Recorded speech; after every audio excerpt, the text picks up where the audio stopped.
All right. Good evening, everybody, and welcome to the inaugural edition of the IIMA Alumni Writers Corner by the Alumni and External Relations Office at IIMA. As many of you may know, the Alumni and External Relations Office has been creating several platforms over the years to allow alumni to connect with each other, connect with the institute, to recognize exceptional achievements, showcase thought leadership, and explore opportunities and possibilities. And the faculty and alumni have always been making stellar contributions. But the Alumni Writers Corner is, again, a small initiative that allows them to showcase their literary contributions in a much more direct manner, and also involve alumni in a detailed exploration of their work. To facilitate that, of course, we'll be setting in a few sort of guidelines around how we want to take the initiative forward. We will shortly share more information about the initiative with all alumni over mail as well. We encourage alumni to nominate self and others through the Google form that we will share along with the communication. And as part of this initiative, we are very happy to start the inaugural session of the Alumni Writers Corner with the book Beyond Three Generations, the Definitive Guide to Building Enduring Indian Family Businesses. Right? We look forward to very interesting discussions. Before I request Professor Biju Varkey to take over the proceedings, I request everyone to please keep their mics muted. Over to you, Professor. Okay. Thank you, Anurag. Anurag heads the administrative side of IIMA's alumni office. And as any academic institute, our greatest strength is the alumni. We have a very diverse and very strong alumni alumni group, and which consists of our participants in the long duration programs like PGP, PGP-X, ePGP, which will soon be coming back as an online MBA program from IIM Ahmedabad, the postgraduate program in food and agribusiness management, and all variety of long duration programs, as well as short duration executive education programs, both open market, open enrollment programs, as well as customized programs. And alumni office has been working towards connecting with alumni and organizing a series of events. And this is one of the events which we are formally organizing. And it's a privilege that I could actually anchor one of the first initiative.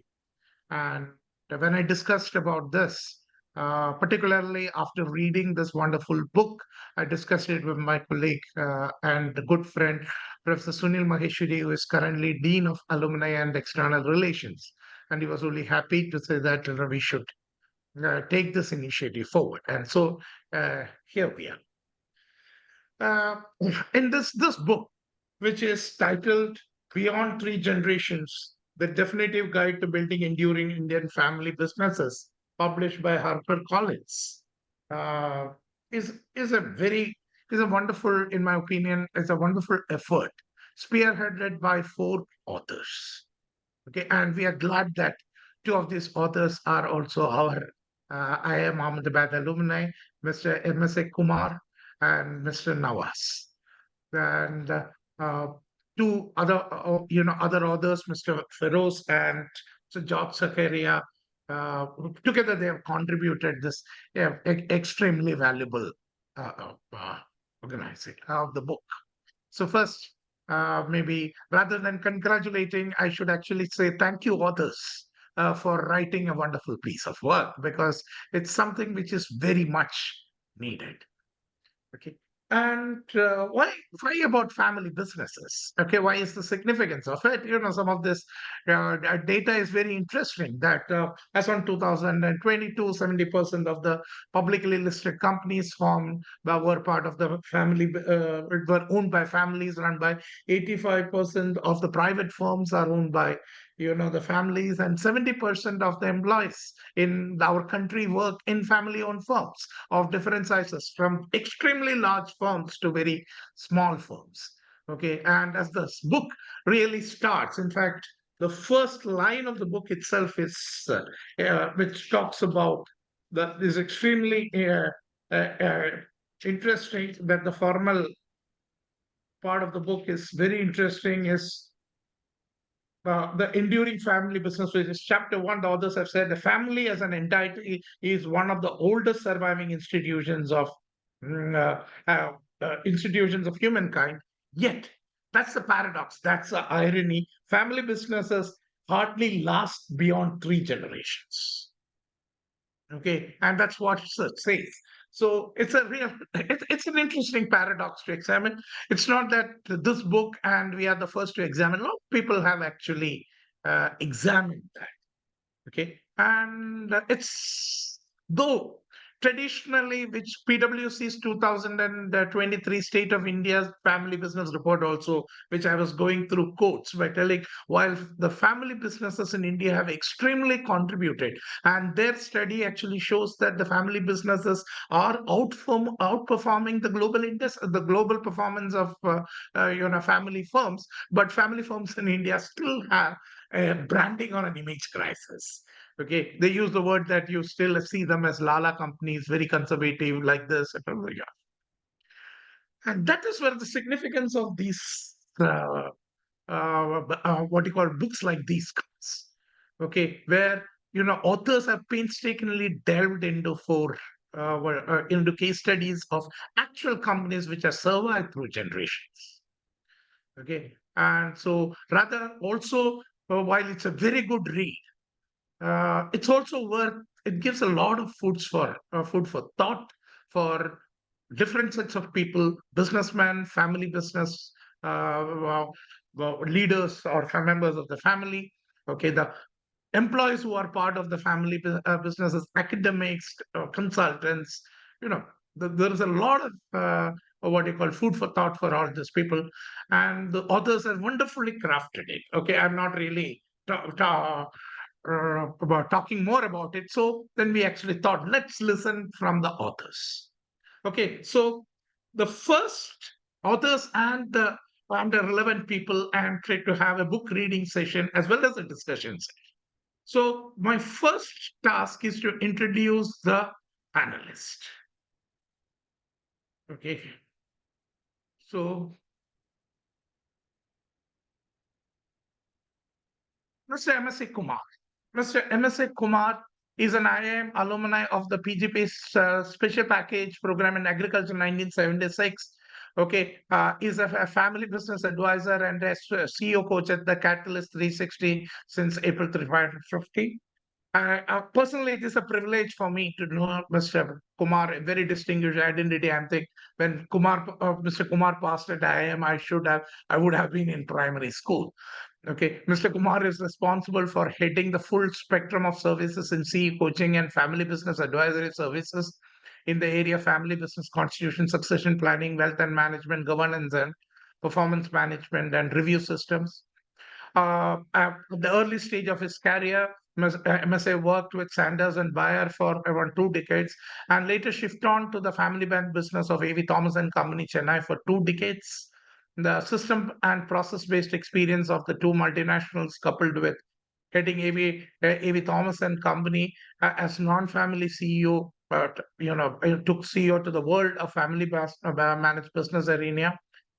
He has topped 4 decades of multinational and family business experience, which is for CEO coaching certification. And he's also one of the very authors of this book.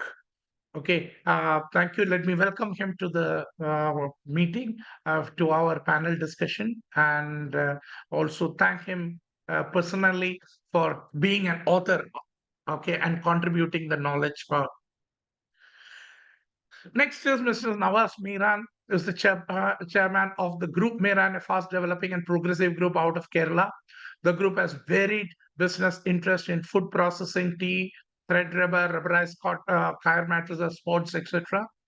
Navas was the past CEO of Eastern Condiments and has been awarded as India's largest spice exporter by the Spices Board for the last 23 years in a row. After graduating in commerce, Mr. Meeran joined the family business and has over 30 years of experience.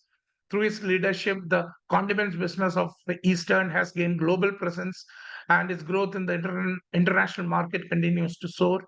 In 21 Eastern condiments were acquired by Norwegian food conglomerate of Club Foods. Despite his demanding schedules to nurture the family business, his strong commitment towards social responsibilities in a wide range of facets. Through the family office, the group also make angel and private equity investments into new age and tech-enabled startups across industries and other social enterprises. Mr. Meeran is the president of the Kerala Football Association and is the past chairman of the Confederation of Indian Industries Southern Region. Let me also add that Mr. Meeran is also an IIM Ahmedabad alumnus, having attended many of our executive education programs. Okay, my personal association with Meeran comes from that, and it's actually nice to really know a person of such caliber and outlook at it, because it's in some of his social ventures also I have been fortunate enough to interact with him, and he has been part of this book. His own story of the company is also covered, while he has also contributed significantly to the book. Again, welcome to the panel, and thank you for writing this book. Now, we also thought this book, we also thought about a format that let's bring the authors who are IIM alumnus. It's not that we have anything against others, but we thought we will bring the IIM alumnus photo and also bring the authors of the, along with that authors, maybe a representative of the case study, case study companies. So we have a very interesting lady, okay, in family businesses. And this also could, I believe, will debunk a myth, because a lot of myths are that family businesses are not very supportive of the girls, child, and woman entering the business, etc. But here is a very successful person who has entered the family businesses, and incidentally, she is also pursuing a doctoral degree in family business studies. So it's a person who is not just a member of the family business, and she has a very interesting idea. Okay, perspective is that she was part of family business as a daughter. She was part of family business as a daughter-in-law, and also now she's also a grandmother also. So, Mr. Vanita Datia is the vice chairperson of Elico, an analytical instrumentation company based in Hyderabad, India, and the MD of Elico Healthcare Services, a trusted and renowned healthcare partner to its clients and in the healthcare industry. Currently pursuing a doctoral program at ISB to delve into the intricacies of women and family businesses. Vanita is a chartered financial analyst with a postgraduate diploma in business administration from Institute of Financial Analysts of India. Her experience of close 3 decades spans across diverse sectors, financial sectors, insurance, cement, power, security, printing, instrumentation, BO, with stints both in India and USA.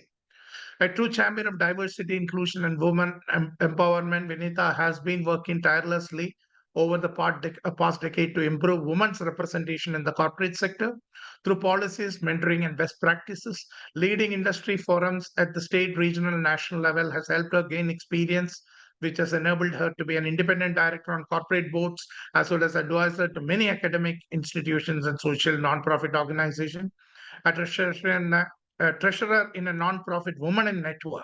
She and her team members have been working with children of urban slums to encourage them back to school by mentoring them over the weekends to improve the quality of life. Okay, it's really wonderful to have Madam Vanita to join this discussion. Okay, now family businesses also thrive with a lot of advisors, a third eye perspective on family business. So we thought we will also bring in a person who has actually read the book and also understands, maybe worked in family firms and is currently working with family firms. In fact, the person who introduced me to the work was my very good friend Rajesh. Okay, Rajesh is a consultant who is currently working in Gateways Global Limited LLP, who works with the family businesses as an advisor, mentor, coach, etc.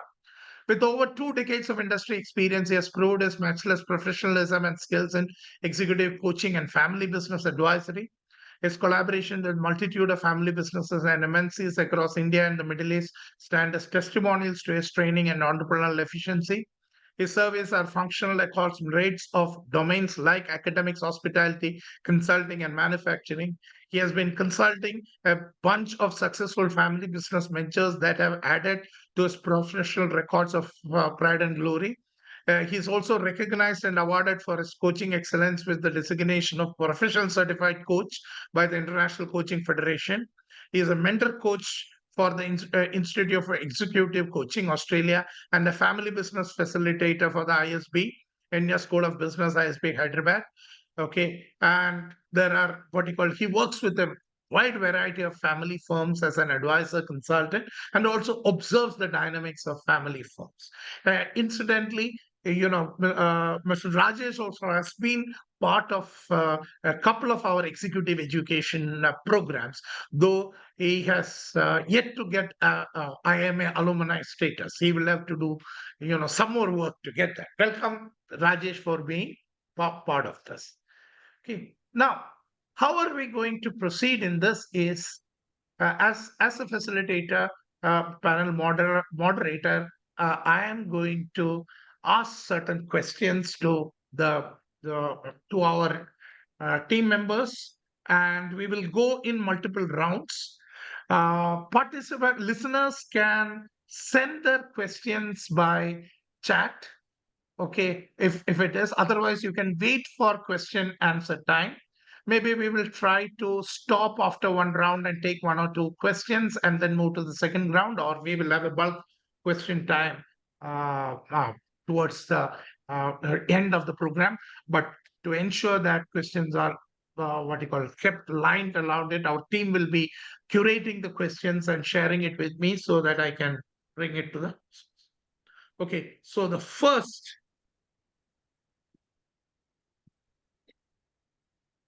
question would be to the authors. Mr. Kumar and Mr. Navas, can you please tell us why you wrote this book? Okay, it's a very simple, straightforward question. It's like in an IIM level, what's the business case for this book? Why you wrote this book? I think Navas, you can start. Yeah. I will follow you. Okay. So very good evening to all. Can you stop the screen sharing process? Yeah, I'll stop that. Okay. Yeah. So I, in fact, had a lot of requests from friends and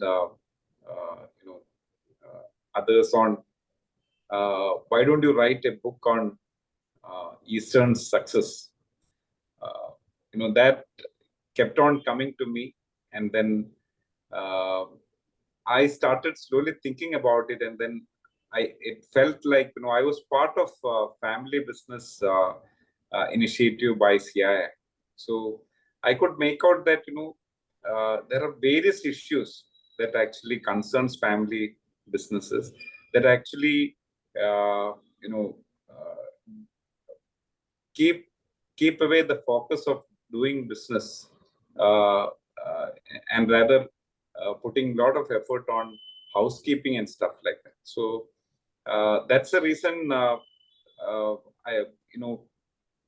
when I thought of doing something, it should not be limited to my own family or my own company's case study, but rather include other businesses which are in the range of say 500 to say 2,000, 3,000 crores turnover.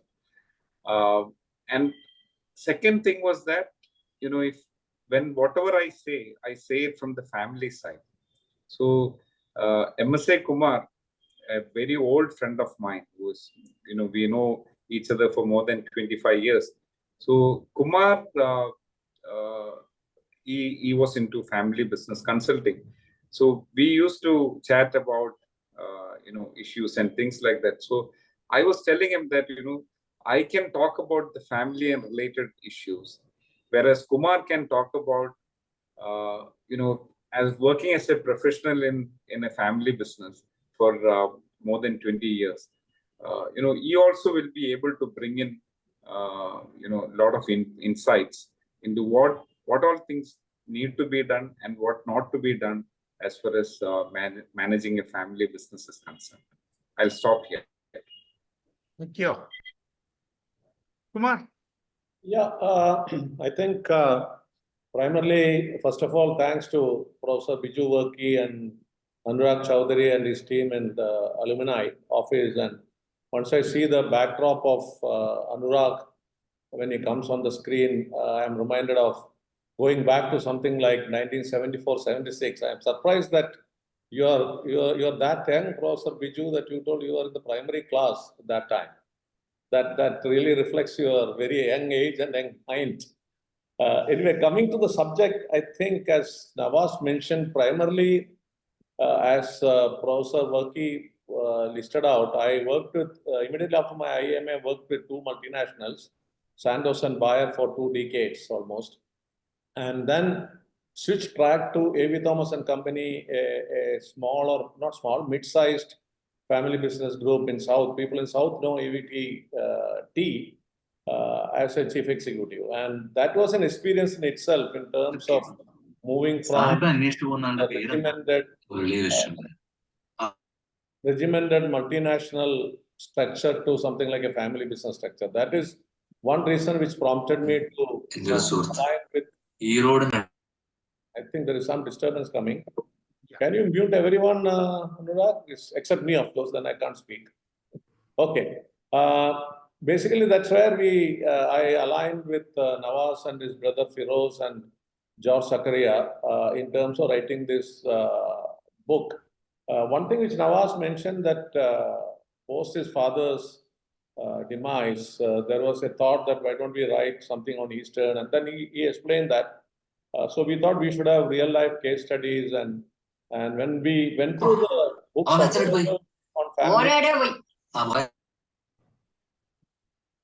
yeah, when we went through the available literature, available books and family business, came to know that there are many books, not too many, but they were all dealing with the Godrejas and the Apollos and the Murugappas, which is not really the family business management practices which is required for the small and medium enterprises.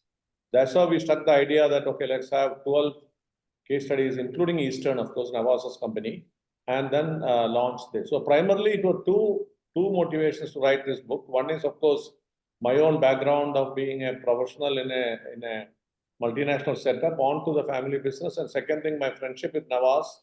And then we started on this venture, but we realized as we started writing, and it's very easy to sell an FMCG or sell any other product, but writing a book has its own challenges.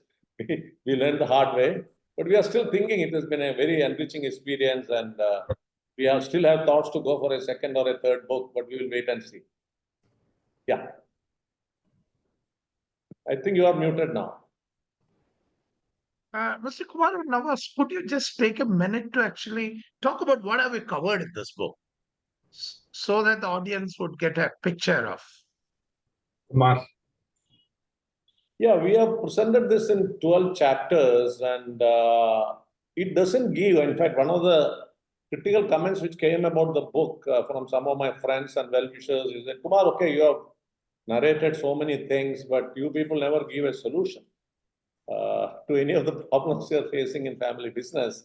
So basically, the objective of the book was to bring out the kind of dilemmas and problems the family business face and bring it to the surface so that the family members who are managing the business can sit across the table and discuss and take certain guiding principles from the book. Answering your question, we have covered things like the dilemmas family business face, the governance structures, professionalization, succession planning, then also going on to what mistakes have been committed, by family businesses. Very difficult chapter to cover. We didn't see many family business coming forward to say that these are the mistakes we committed. But Navas Meeran was very gracious enough to admit his mistakes, what he did when he was managing family business. So it covers various aspects of family business, and people ask what's the difference in management of a family business and the so-called non-family business. Like I worked with Bayer and Sandoz. I think the primary difference there is, to a great extent, I am actually stereotyping. Family businesses run on emotions mostly. Yeah. Okay, whereas we MBAs and all that, we run on rational logic, detailed analytics, and whatever process like Biju Varkey teach us, we try to implement it. So there is a difference in terms of how a family business has to be managed and how a non-family is set up. So I had the experience of the two, and we have covered most of the things, not elaborate. Like for example, Vanita is here, and the gender part we covered a little bit, but not in detail. And Vanita is of course doing a PhD in the gender aspect of family business with ISB. So it's a very vast subject, but we have given 12 chapters in the book, which will give an interesting reading to the audience.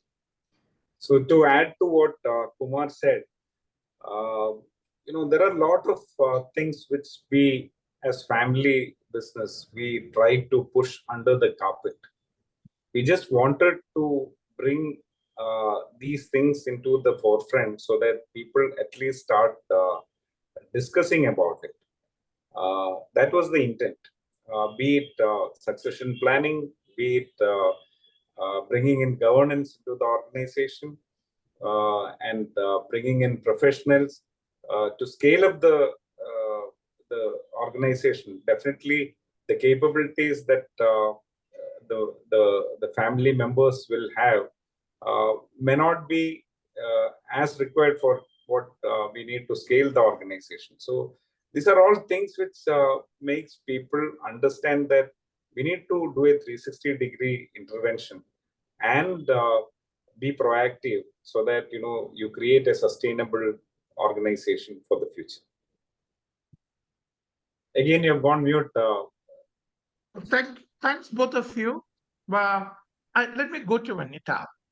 Okay, your company case study has been featured. You have been part of this own processes, and you are also a student of family business studies. How do you look at a book like this, and what was your experience of being part of this whole exercise? So, of course, when Mr. Kumar and Navas reached out and said that they would like to feature our company in this book, just to understand how the company evolved and how we have crossed into the third generation.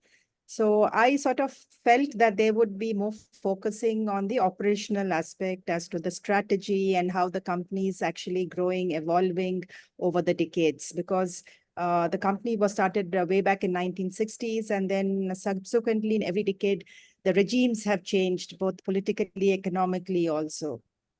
So how the company itself would actually address these challenges and how it managed to stay relevant and sustain in this long journey. So my interpretation, or maybe my assumption, was that they would be focusing more on those aspects. And I think when I spoke to them also, that sort of came out. But then when they sent me the draft and then they had put these buckets on governance, on innovation, that's when I realized that I could actually bring my own personal story to this interview. And that's when I actually brought about the aspect of gender, which I really don't know if the authors ever thought about having any focus on the gender aspect. And I think, if I'm not mistaken, I'm the only woman featured in that book. I don't know. I mean, yes. I don't recollect, but I think I'm the only woman. You are the only one. So I thought that, yeah, so I thought that being the only person of the opposite gender, and if I don't highlight the gender aspect, I think I would be doing a gross injustice to the readers who would be of either gender. Of course, family businesses in India are known to be very patriarchal. We still are a very patriarchal society.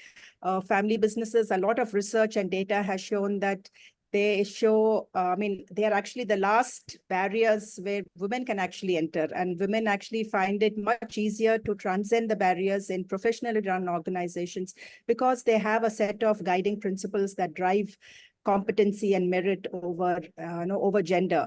Whereas in family businesses, I think all said and done, I think still gender plays a long, a long hand there, compared to meritocracy, compared to competency, compared to even the interest that a family member might want to have in joining or desiring to join the business. So that's the reason I thought when that governance chapter especially came, and I went full-fledged and I wrote whatever I wanted and regarding highlighting my own story, the challenges that I faced in getting into the business, because see, I come from a family.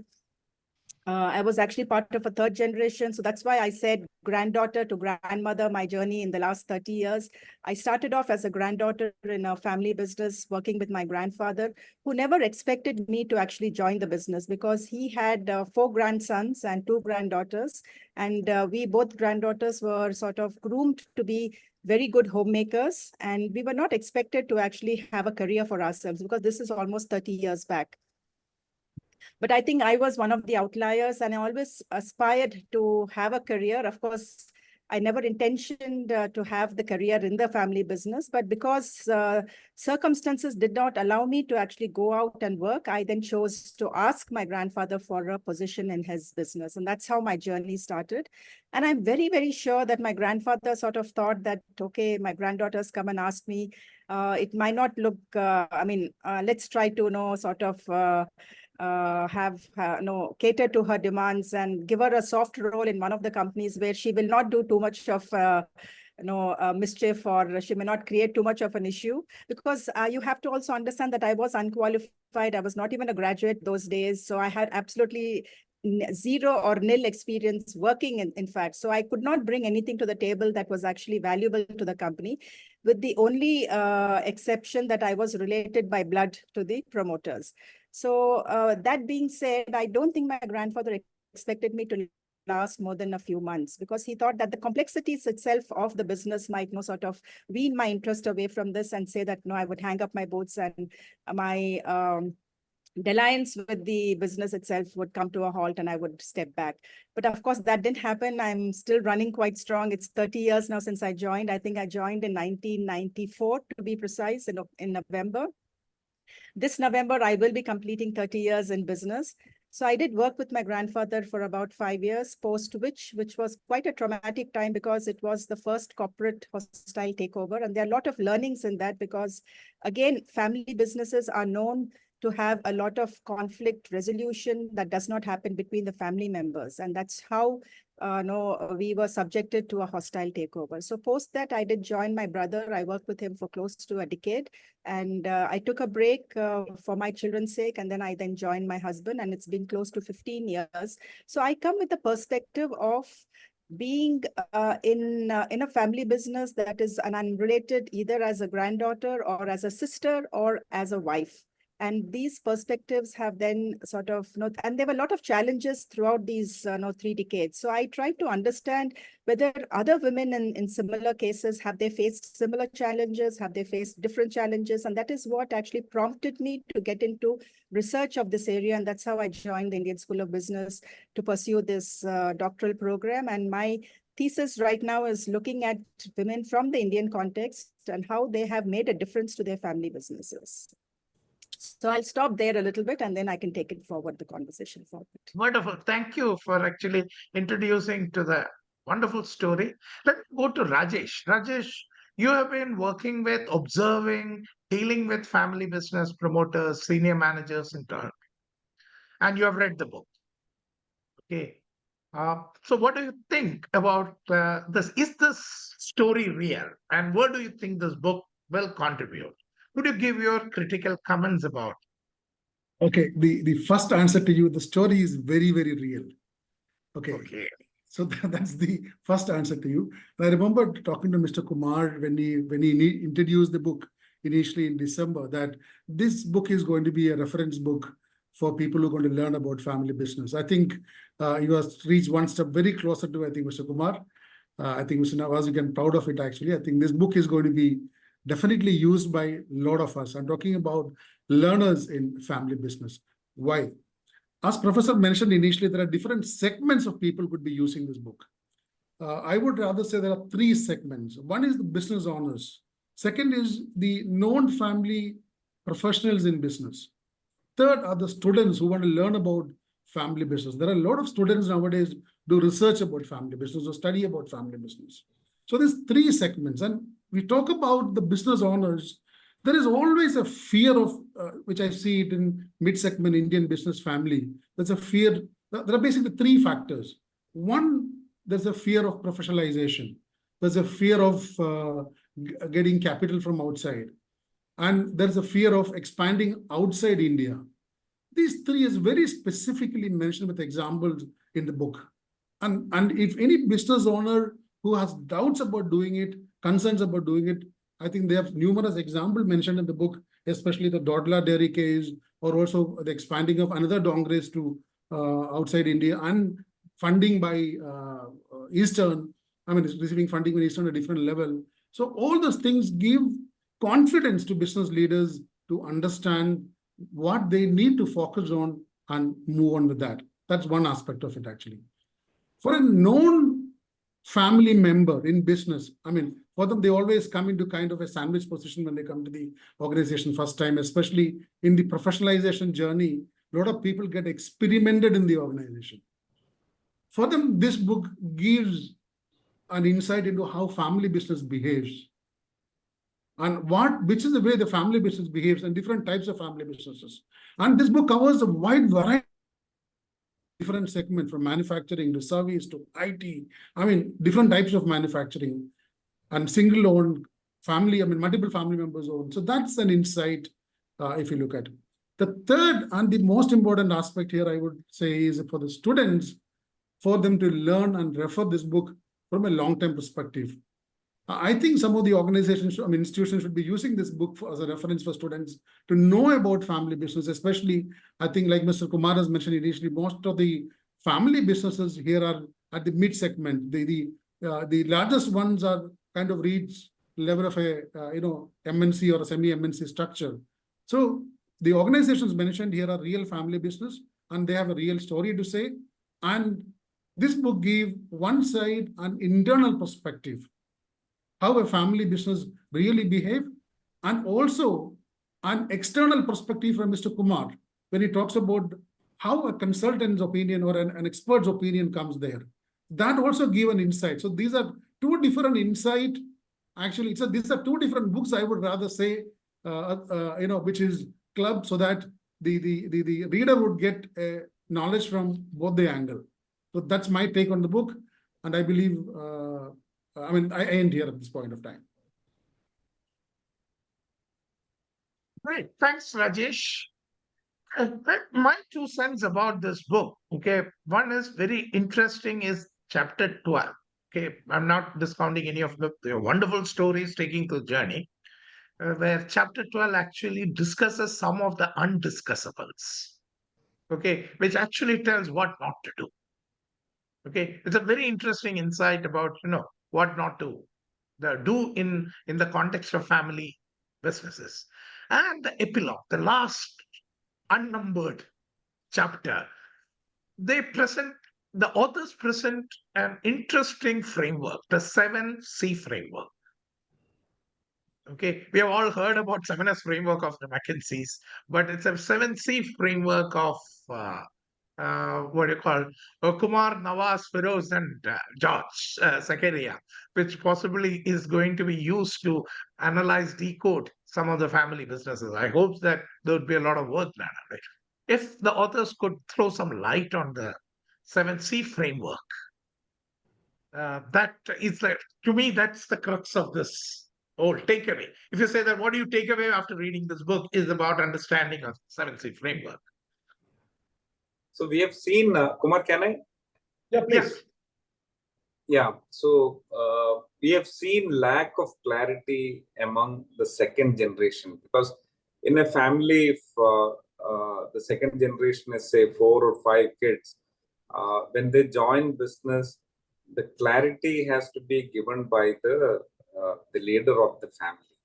So in many a case, what happens is that clarity will not be there. So, roles and responsibility definitely makes a lot of difference as far as whoever is coming into the business.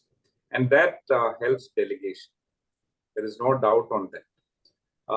Along with that, the commitment, the level of commitment, the members of the family that need to be given,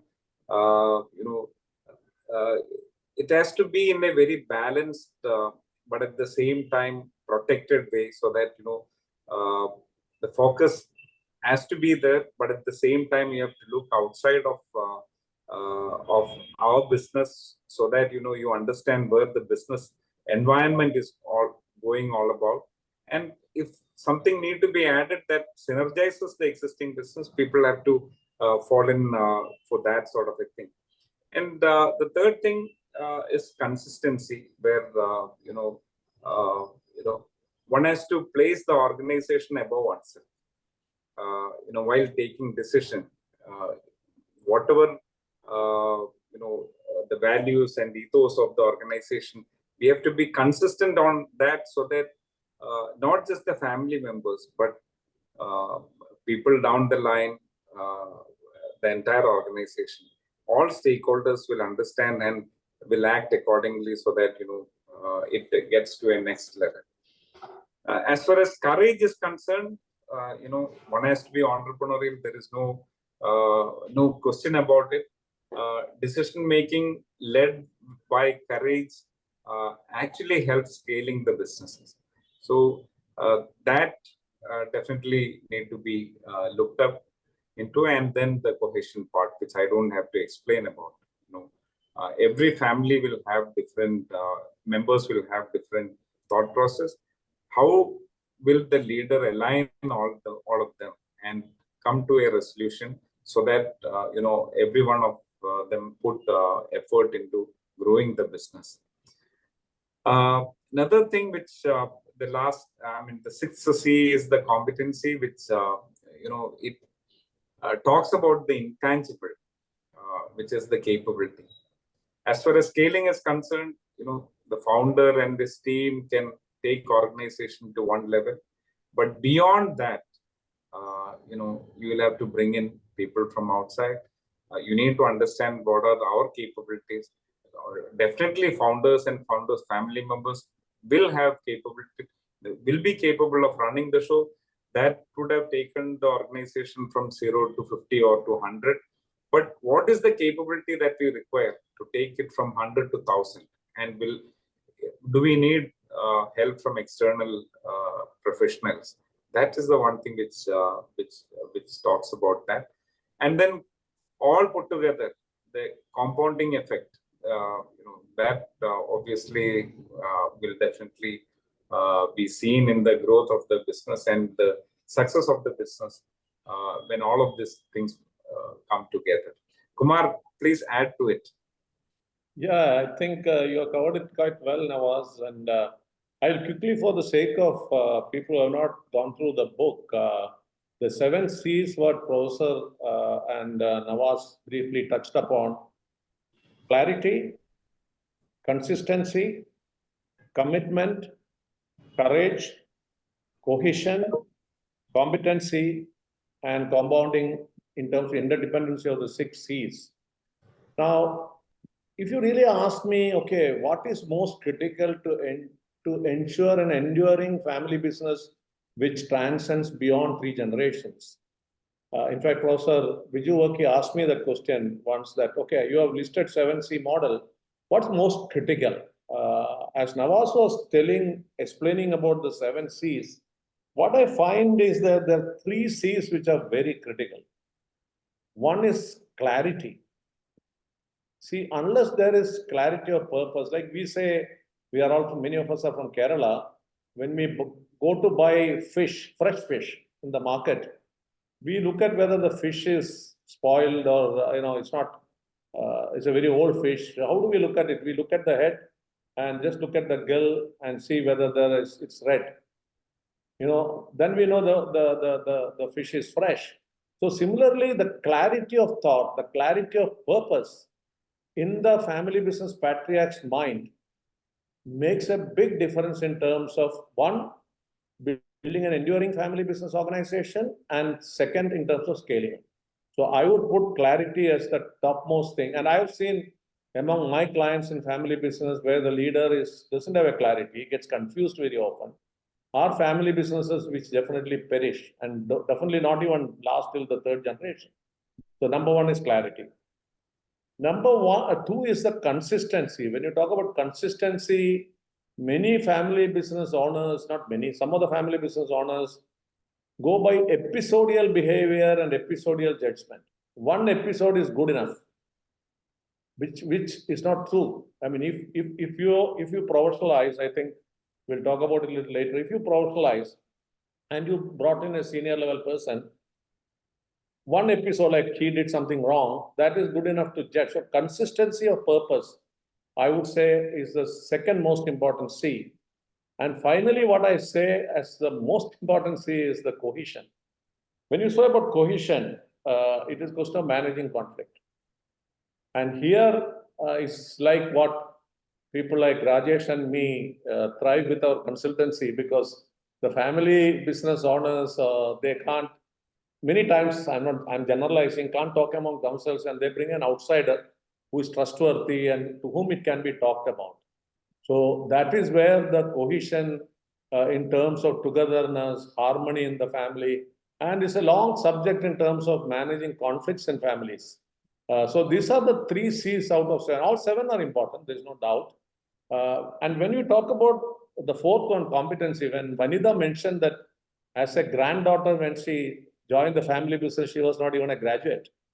What does it show? Okay, the competency is not reflected in terms of your academics. The competency is reflected in terms of your passion, need to achieve, excel in what you do, is all what we talk about competency, not necessarily academic qualification. I know I'm sitting in an IIM alumni meet. I'm not discounting academic qualification and theoretical constructs. But what is more important is the competency which is reflected in the mindset of leaders. So this is my take, and it is given in the epilogue, the 7C model. And I got a lot of guidance from my guru in family business, Professor Kavil Ramachandran, who guided me through. He supported us right through the book writing and gave critical inputs. He told Kumar, you have to consolidate and write as an epilogue what it stands for. That's how the 5 C's originated. And I'm happy that Professor Biju Varkey also has caught on to that 7C model. And I hope this can be, we can have a full session only on the 7 C's, because that's a long subject. Yeah. So, Vanita, what do you feel about these C's? How relevant are you from your experience? How relevant are these from your experience of being part of a family business? Absolutely relevant, Professor, because I actually have lived through all these C's, and I have seen that absence of any of these C's will lead to a disaster. And that is what has happened in my first stint with family business with my grandfather, because there was, in fact, what Mr. Kumar has mentioned, and though he said that he was not stereotyping, I think 3 decades back, that was very common among business owners, especially patriarchs in family businesses, because they felt that since they founded the company, they knew the best of how to drive the company forward. And whichever family member came in probably did not know as much as the founder. And if you go with that mentality and that rigidity, then it becomes very difficult to understand other people's perspectives. And that is where the seed of conflict starts. So clarity is definitely a must. I think I would also rank it on the top of all the 7 C's. And compared to the next one would be consistency. Consistency is necessary because, as Kumar also mentioned, episodical behavior is quite frequently seen in patriarchs, especially people who are not exposed to this family governance, family council, the family advisory situations that we have today. In fact, when I joined ISB and I understood this entire family advisory services, I sort of thought that had we had these advisory services 30 years back, probably our family group would not have gone for that hostile takeover, because we would have had those mediators who could have helped us see one another's perspectives, understand, and maybe there could have been a resolution in the conflict. Exposure to the best practices, I think, in the family business world, I think was missing in those days. Of course, this was the pre-internet, the pre-social connection era. So probably, I think today, family businesses have much more depth of knowledge. They have access to vast resources for the patriarchs or the founders or the incumbents to get guided, so that they ensure that they don't fall into those pitfalls of these issues. So I really wish that family businesses understand the relevance of all these 7 C's. And as Kumar mentioned, all 7 C's are definitely very important, but I rank clarity and consistency as the topmost C's that are necessary for every family business, because even the lack of even one of those C's, I think, will be a recipe for disaster. One point, Professor, I'll quickly add, as Vanita was talking, thoughts came to my mind. Commitment. I mean, when you talk about commitment to whom? We all know in business that we have multiple stakeholders. It's not only commitment to the family or commitment to the business or commitment to the other shareholders or commitment to the employees. We are all facing the multiple stakeholder aspect where commitment is to everyone.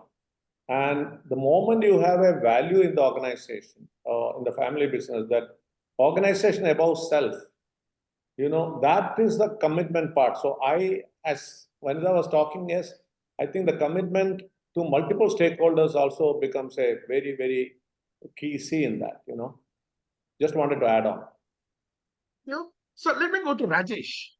Okay, you have seen the 7 C's, and from your advisory experience, and I know that you work as a coach, you work as capability building. Okay, how do you rank these 7 C's? And possibly you say that from your outsider perspective, what would be maybe the great challenges for a second or a third generation member of the family? Okay, what from this perspective?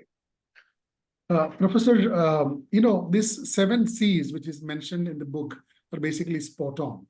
If you take, let's say, 10 organizations as a sample and 5 struggling and 5 successful, you could see the presence of this 7 C's actually in the successful organization. Where the struggling organization, you can see either clarity, commitment, consistency, all those. I mean, most of it actually, I would say even courage is important. Because I'll tell you a simple example. And I strongly believe in our consulting experience, the change or any intervention start from self, even in family business. The family patriarch or the family leader has to change first, or to believe that first. The courage to accept it. That is, okay, my organization need to be professionalized, or my organization need to receive funding, or a simple thing, my organization need consulting. It starts from that particular leader. So this is where the change, this is where the significance of the 7 C comes in. If the leader, the patriarch, has the clarity or commitment or consistency, then the organization changes. Now, if you look at, you asked a very important question, what about the next generation, the third generation, which is coming into the business? Most of the time, they have much more clarity than the patriarch about these 7 C's. Fortunately, because of the academic curriculum and the books like this, they read and they understand. And then where the conflict starts, I think that we can continue later. Okay, so let's build on this. Okay, I think with Navas, I can take that freedom. Is that, Navas, how did you, and maybe Vanita also can answer and Kumar can chip in. It's slightly going beyond this book, is that how did you convince your father and the other senior people to actually embrace such a drastic change? Okay, was it easy? One minute, I would request Navas. He has got a very fascinating story about how he convinced his father about rebranding or doing a new logo for Eastern condiments. I keep on quoting to next generation because Navas has got a high level of convincing, persuasion, interpersonal skills, help, even to his father, I would say. Okay. So, I mean, I would request Navas to tell that story. It's a very interesting story. yeah, I'm telling this story in every forum, so I am getting bored of it, but still I will do that. So the thing is, our old logo was not really good looking, so it was not adaptable in the shelf. If you look at the branding, it was not looking good.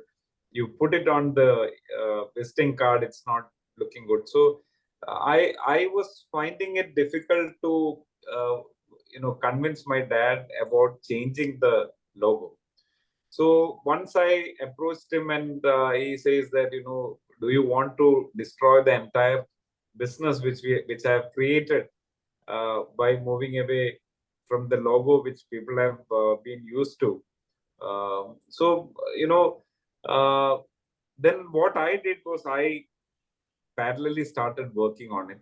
I worked with the consultant, advertising agency, and finished the logo. And once he came to Cochin, I stay in Cochin. So from my hometown, he came to Cochin. And when he came to Cochin, I asked my wife to paste the old logo along with all the good-looking logos in the country, and then paste the new logo with the same other logos. And I was not at home, so he asked my wife, "What is this? That logo? There are some logos pasted on the almirah. What is it?" Then she said, "I think it's the new logo and the old logo." So he had a look at the old logo, and then he had a look at the new logo for close to a minute or so. And then he got into the car and then called me and said, "That new logo looks good. You go ahead with that." So the idea which MSA was trying to convince was that for everything there is a way in which in family we have to see that we need to take people into confidence. We need to at the same time make sure that they are aligned on whatever our thinking is all about. So that is the one thing which even in the case of fundraising, I started the work in 1998 or so, and in 2004 a private equity guy came and had a chat with my dad, and then he went. We have this unique distribution model where we directly cater to around 55,000 shops using our vans. So he went through the van, and then he came back and said, "Yeah, I'm ready to put in $10 million." In 2004, $10 million was a big amount for us. And he was, in a very sarcastic way, telling my mom, this chili grinding factory, he says, your son says that we will get 42 crores funding. So then I requested the private equity guys, until such time we finish it, please don't, whatever points you want to get addressed, please talk to me rather than going to dad. So he was kind enough, and only in the last moment, we had to go to Papa. And when we said this this funding thing, he asked us confident only one question: by signing this, will I lose control over the business? That was the only question. So because over a period of time, we also, while we start working closely, we also get a chance to acclimatize people. I used to talk about other companies who have raised funds, other issues which other families had faced, because lack of funding and lack of opportunity. Because all those years, we were only growing. We had a ladder growth year on year. We had a ladder growth, and this fund actually took us to the next level.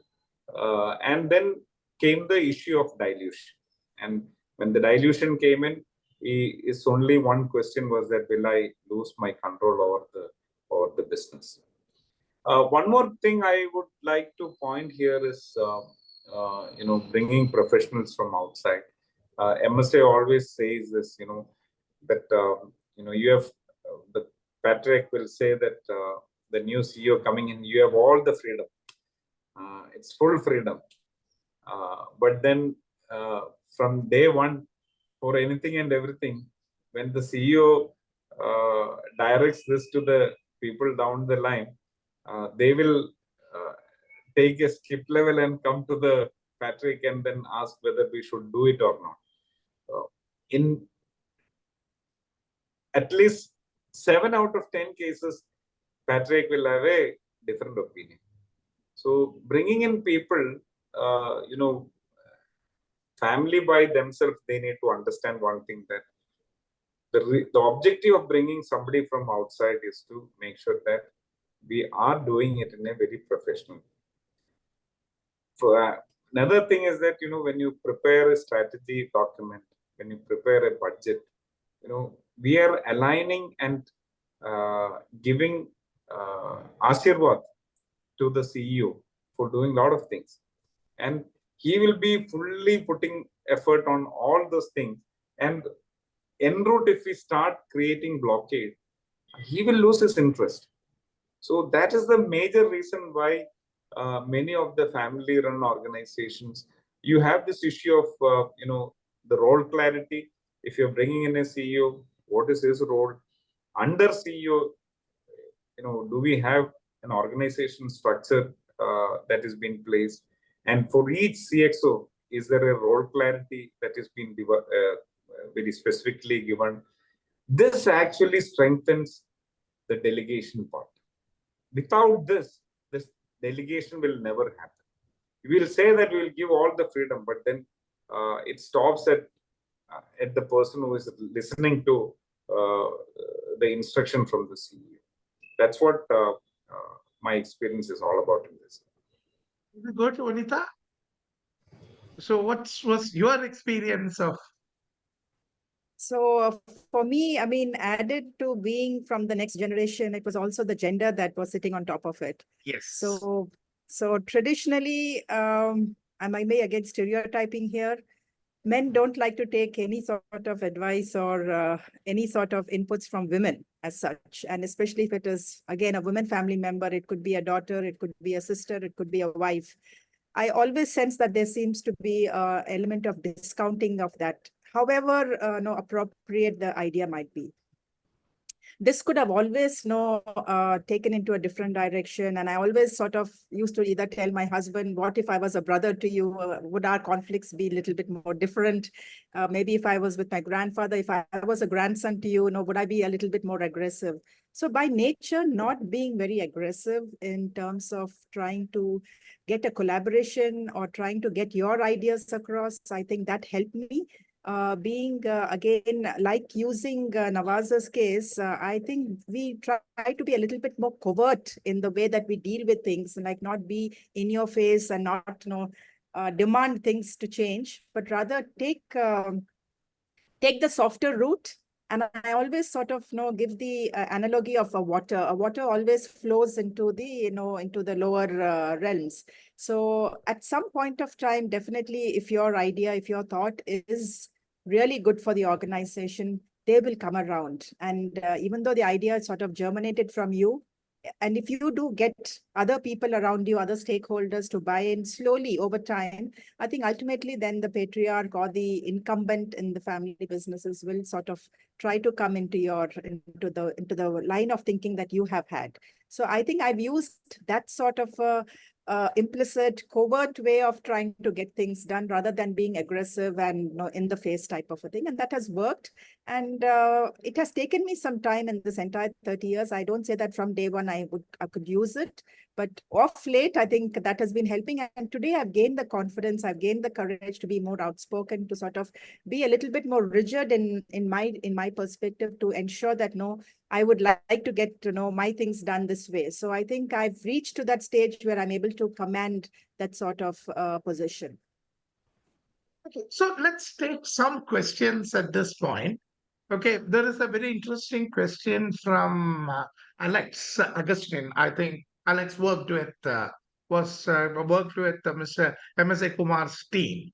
So he is now really having a startup scaling up, and this also is related to one of MSA's very favorite topics. I know personally, it's a very talk is about values and what you call how do you hold values. His question is that how startups can maintain their core values and be true to their core values, core principles, while they are actually scaling up and growing very rapidly. Okay. Yeah, I think the foundation of any business, not only family business, is the values, what you cherish and what you practice. Like we know, values are defined as the accepted ways of behavior in an organization. Now, in this book, there is a clear case study, very, very nicely articulated, which is this evolve back the old Orange County fame. And the very interesting thing what Jose Ramapuram talked about. Actually, I'll quickly tell maybe a little longish answer, Professor, but when you talk about values, it's such an important thing. We spend about 3-4 minutes answering this. It's a family, Ramapuram brothers. They are from Pala in Kottayam.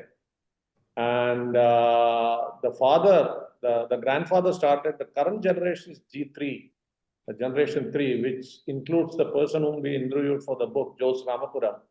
The 4th generation has entered the business. So in one of the book release functions, physical function, one of the audience asked, okay, Jose, how do you, there are 7 brothers, okay, 2 are not in business, they are doctors, but 5 brothers are staying together. We talked about one of the C's, cohesion. How do you accomplish it? How do you achieve it? And he had told that values transcend in 3 buckets, or values exist in 3 buckets, not transcend, exist in 3 buckets. One is the family values in a family business, because he told his father passed away, and of course his mother Tresiama used to give the spiritual foundation for the brothers, for the sons and daughters. And 3-4 things he mentioned there, what his mother Tresiama stood for, basically in terms of integrity, high thinking and simple living. And they say that even now, those brothers who are living in Bangalore, they meet once in a week for a meal with their mother. So there is a set of coherence thing which comes, which is the family values, the first bucket. The second bucket, what he mentioned, is about business values, which his father, who is no more, Thomas Ramapuram, stood for. Always experiment, not be afraid to fail. Don't put all eggs into the same basket. And as you see now, if you look at Ramapuram brothers and Evolve Back, they are into 4 verticals, not only plantations, they are real estate, they are into tourism, and they are also into FMCG. They are launching a coffee brand. So basically, I think that is the organizational values. Now, coming to the book, we have not covered this in the book. Actually, this is all when you enter into a more detailed dialogue with the case study, we understand. The third bucket, which is called the brand values, is actually narrated in chapter 8 in pages 142, 143, and 144, which is what the brand Evolve Back stand for. It is in the tourism industry, Uber luxury resorts. I remember in one of the book launches, Jose Ramapuram saying, especially now it's election time, there are so many people, so many political parties, so many individuals taking care of the poor. We in Ramapuram family decide to take care of the rich. And the whole audience went into a burst.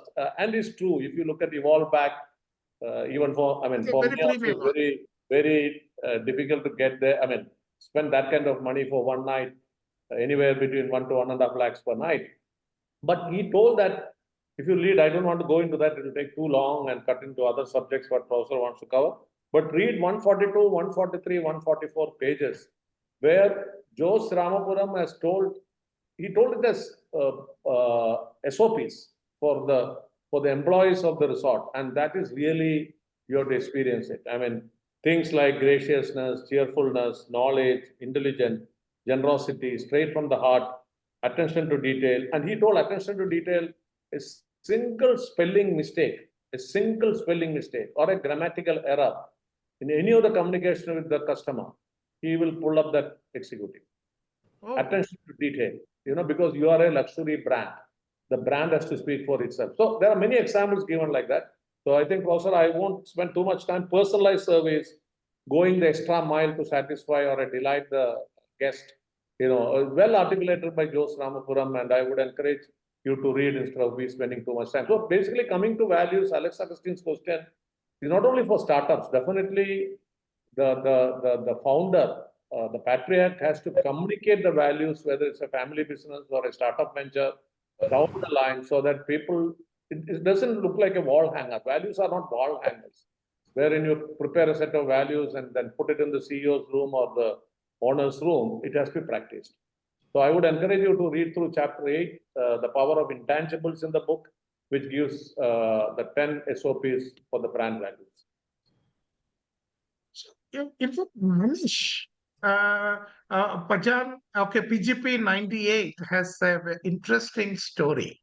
Okay, question is, talks about, he adds another C to it, actually, it's called the community. Okay, what do you build about it? Is what you call as community also important to a family business? Okay, it's beyond, I believe it's beyond the maybe I can Yeah. probably add a little bit to that. So community building is, I think, very, very important. And I can give you a personal example. When my grandfather started his industry, this was way back in the late 70s and early 80s. So he actually was one of the first entrepreneurs who set up industry after he retired from a professional service. And then he rallied, he came back to the state of the then erstwhile Andhra Pradesh. And the community that we come from are actually quite agrarian based, very few entrepreneurs. And so when he set up the industry, I think the entire community rallied behind him, because then when he went for support, monetary support to setting up a cement industry is quite intensive. Monetarily, it is quite, financially, it is quite intensive. So to get in that, I think the entire community rallied behind him and set up, and they became shareholders. Then when in the early or the late 90s, when the hostile takeover bid happened, the entire community rallied behind him and said that we will support you. We will ensure that we can stave off the hostile bid. Unfortunately for us, what happened is at that point of time, the hostile bidder actually went into cahoots with the financial institutions. And those days, the developmental financial institutions were the IDBI, the ICICI, the IFCI, which was in a different avatar than what they are today. Today, they're more retail operations. So unfortunately, they went into cahoots, and then those three institutions sort of sold off their shareholding to the competitor. And that was when SEBI came into the force, saying that the first right of refusal should be to the promoter. So until then, that clause was never there. So at that point, the community really stood behind us. And I think what Manisha said is that definitely community is also very important when a person is building up his company, not only his own family, but if he gets the buy-in of the community during times of crisis, I think the support that they can give will definitely help out. I think one quick point. Thanks, Manish, for adding the 8th C, which is community. And during our Bangalore book launch, I think it was one of the ladies, I don't remember her name, who added one more C, creativity. So we are now 7 + 1, 9. I think somebody else can add the one more in our second edition. We'll make it 10 Cs. But it's valid point, Manish. I think. Thanks, Manish. Thanks, Manish. Sorry? Let's go to Rajesh. One of those interesting things is about, you talked about building capabilities, and I'm sure there are a lot of people, including Mr. Kumar, also CEO coaches, family business coaches, etc. Where do you build that? Could you talk about, how do you then ready this organization for change? Maybe quickly, if you could reflect. Absolutely, Professor. I mean, See, the capability building in family business is one of the core focus. I mean, sometimes people actually miss it out. And how do we, especially when you talk about the earlier case of transition itself, when there are two kind of transition happen when you hand over to the next gen or bring in an external professional or non-family member to the professional to the organization. One, we try to bring in, like Mr. Navas has mentioned, a lot of data, a lot of information. We'll try to convince them. Second, that normally happens. People bring in systems and process and try to convince the patriarch and the leaders. Okay, but the capability building should happen. What happened is, whom should I speak to? What can I speak to? Who is going to guide me? Who is going to help me? Okay, how do I able to share my thought process? He mentioned he spoke to one of the confidant before signing the paper. That confidant nowadays is missing in some of the family business. That is where the capability has to be enhanced. That is where we need to bring in, I mean, you could bring in a coach, mentor, or even anyone who is able to speak freely and give them kind of an unbiased, non-judged opinion. So that is one of the ways to bring in capability to the system. And second aspect is actually systematic programs we can bring in to the family, customized programs to the family to bring in different capabilities after identifying their requirement. And that is where the capability building would happen. Just to add to what Rajesh mentioned, Professor, I think the first and foremost point is the self-awareness of the patriarch, the leader, saying that I need some change in myself first. And that self-awareness is the starting point for competency, capability development, leave alone family business, in any business. The moment you think that, like what Vanita had mentioned earlier, I know everything, I am the master of everything, and I don't need any support from outside. Who's like that in this world? Nobody, not a single individual. So self-awareness is the starting point. As coaches, we inculcate that self-awareness in the individual to raise, look, guys, they are themselves, become aware of what are their shortcomings, what they need to change. Just to add to, there is a very interesting, question pointed at you, Navas. I will summarize it by telling, I think all of you can. How important is the smile in resolving conflicts, particularly in the family business, the context?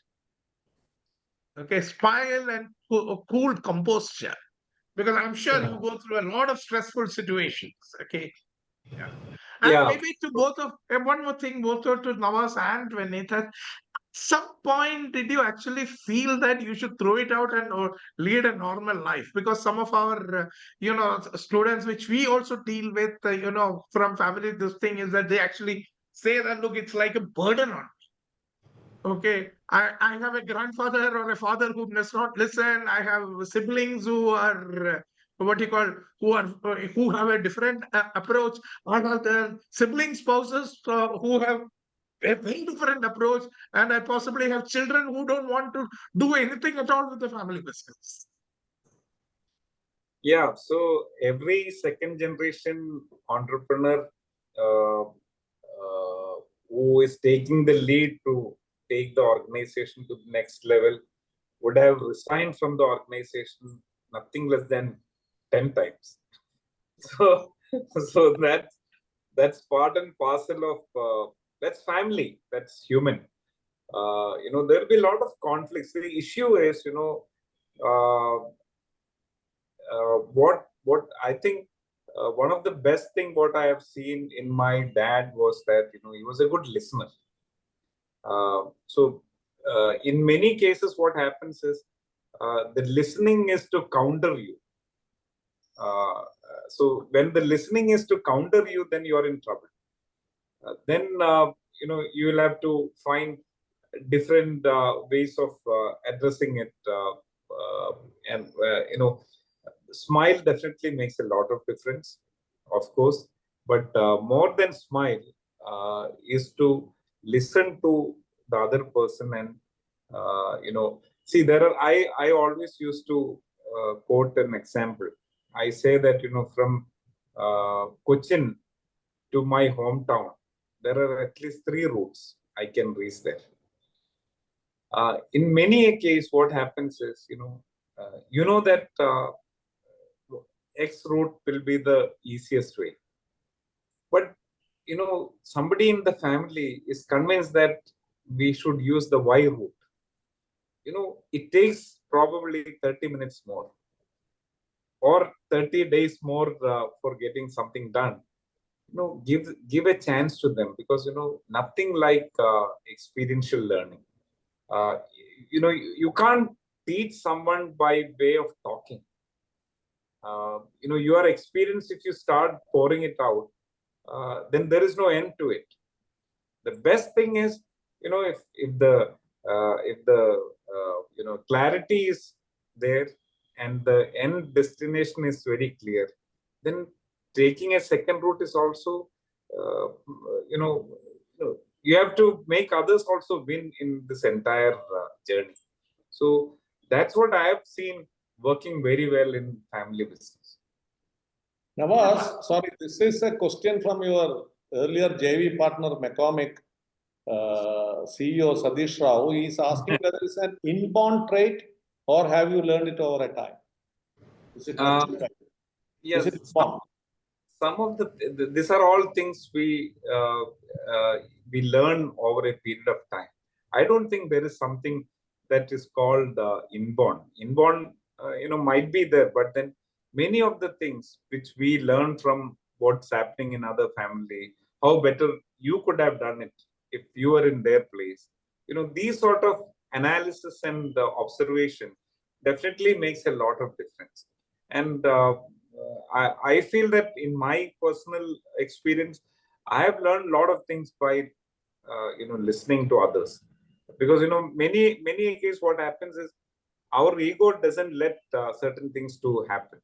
But when you have seen somebody foregoing certain things and allowing someone to win, you take that as an example in your case also.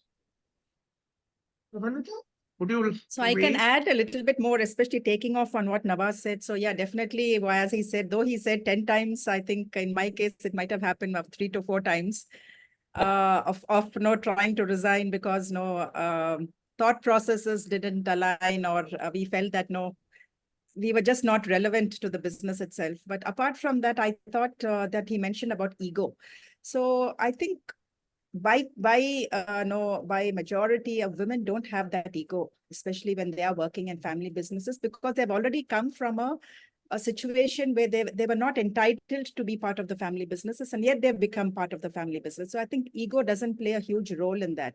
In my own case, I think my humility helped me survive these 3 decades, because whenever conflict happened, I tried to look at the outcome, especially from the personal side.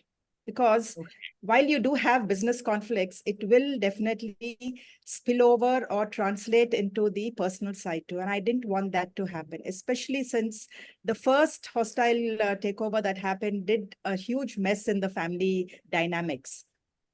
I didn't want a repeat of that when I sort of was facing it in the second or third time of my journey within the family business. So then I took a step back and understood that this is my perspective and this is the other person's perspective. And if I cannot win this perspective, it is the right time for me to step out. And that's what I've done. And while I did try to step out a number of times, and I didn't do that, and I came back in, what I understood that at the end of the day, family business is all about family too. And the key people that you are interacting on a daily basis in a professional manner, you will have to come back home and look at one another later on, whether it may be your brother, your grandfather, or your husband. So I sort of took that route, thinking that in the long run, I would prefer that we have a better relationship, despite whatever professional differences that we have at the workplace, that once we come back home, we try to segregate that. So that's where ego plays a huge role, because I see that men carry that ego back home too. And they feel that, no, see, since you didn't listen, you didn't do this, you didn't do that. But I sort of tried to segregate both those domains and became the more docile person in the relationship later on. So I think that helped me also to transcend a lot of these barriers, a lot of these obstacles, a lot of these challenges that I faced, because it is definitely not an easy journey for a woman to sustain three decades in three different business configurations with the grandfather, with the brother, and with the husband. Professor, one more thing, one sentence I want to add. Yeah. You know, since it is within the family, if you make others win, ultimately you win. Yes, yes. That's a I very, strongly very believe profound. that. Yes, Yeah, very that's a very profoundly said. profound. So there is a lot of give and take. It's more give than a take. Yes. Well said, Navas. Yeah. Okay. So before we wrap down and ask the panelists for their last concluding thoughts. Okay, I have a question. Any person from the audience, and particularly I saw that, well, judging from the surnames, I found that some of the representatives of families which have been covered in the book are attending this. So anyone would like to contribute that what they felt about reading, if they have read the book and about this, or any other quick question from anyone?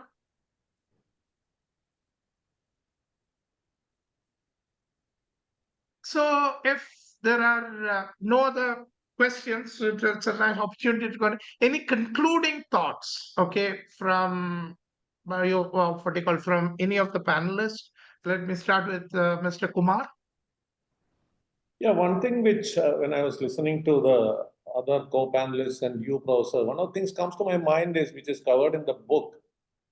There's a saying that Jaise Lakshya Vaise Karma is quoted. When Navas Meeran told that, okay, I knew I want to have a pan-India footprint for my spices and condiments, and he knew that family resources are not easy to come by. He looked for outside funding, and that Lakshya really took him through, starting with changing his auditor to Deloitte, professionalizing, putting systems and structures in place. So I would only conclude by saying that Jaise Lakshya Vaise Karma. When the head of the family, when the patriarch understands that I want to achieve this, then rest follows. So that is a motherhood statement, but it makes very big difference, especially in family businesses. So I would conclude that. And before we close the call, I think we are close to 7 o'clock. I would request Anurag to put the QR code at a later date after you conclude. Yeah. Anurag, you can put it while others. Rajesh? Professor, if you look at the overall discussion and the book, if you look at it, it helps the family to move to the next level, next level of growth, both in the family and in business. And one of the concluding part I would like to say is about why doing that professionalization is very important, of which professionalizing self is very important. That is where we should start with. Most of the people try to do it in business first or in family before doing it self. So we should start with self, then family, and then business. I think the book also talks about it in detail. That's my conclude statement. Vanita, and then Navas. So so I feel that family businesses are here to stay, and especially a country like India, where we have a huge population base, and we need more job creators. And this is definitely one of the ways to go. So learnings from this book, I think, will be really helpful for those aspiring family business keons to either take over their family businesses or set up their own ventures. And I think we should learn from the mistakes of others so that we don't ensure that we fall into those traps, but also become those iconic business brands that India can boast of in the coming decades. Nice. Yeah. So, see, this book has touched upon all these issues, but it has not gone deep into many of the cases, because, if you start writing, it is family business. You will have to keep writing for pages and pages. So, solution for all these things in the current scenario is available everywhere, because you have coaches, you have other families who have done the Blue Book on Constitution. There are families who have done succession in a very successful way. So these are all things which is a real-time issue, which is which will either today or tomorrow will keep haunting you. So these are all things which throws light on what all things you need to consider while you run the business. To sustain the business, what all things you need to consider, so that you start learning from outside and through consultants, which will help it take to the third generation. Thank you. And before I hand it over to Anurag, thanks to all the panelists for being here, and thanks to the authors for giving us a wonderful book. Okay, these are the details of the book which would be shared.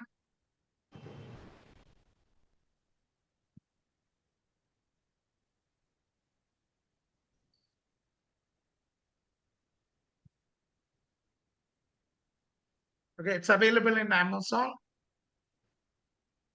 Okay, so okay, thank you. Anurag, over to you. Thank you, Professor. And on behalf of the Institute, I would like to thank Ms. Vanita Datia, Mr. Navas, Meeran, Mr. M.S.A. Kumar, and Mr. M.R. Rajesh Kumar, and of course, Professor Biju Varkey for this exciting session. Of course, this is one of those issues which is very important, and people have been talking about it. In fact, at the Institute, we've also had sessions earlier on family businesses. We've also had conferences on this earlier. And it continues to be as relevant as ever. And in fact, as Ms. Vanita also mentioned, that it's here to stay and it's also going to grow. And we are a country of entrepreneurship. And so it is strongly rooted in in families, and they have always been a vehicle for exceptional growth and exceptional stability and exceptional variety of the entrepreneurs and the enterprises. So I thank all of you very much for this exciting session and bringing this book together so that all of us can benefit from it. And I'm definitely sure that it will contribute to take this enrich the ecosystem even further.